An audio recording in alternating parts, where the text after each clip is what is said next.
Over the past 18 plus months, we have witnessed a paradigm shift in the enterprise AI technologies. The question now isn't whether the enterprise will adopt them or not. It's about when and how. And of course, how do they do it very responsibly? Hi, I'm Jagan Jami, Chief Operating Officer at Acuvate.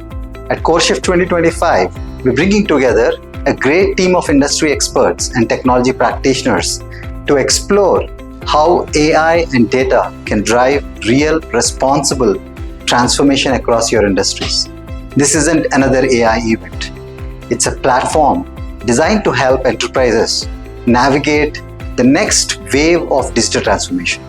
In my session, we will explore how to ensure control, compliance, and ethical integrity with AI.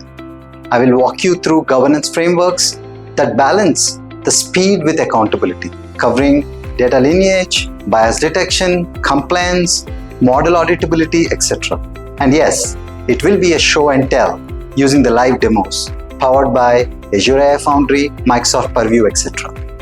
Every session at CoreShift is designed for impact and intentionally limited to just 200 participants. This will allow us to actually support every attendee with meaningful insights and tailored takeaways.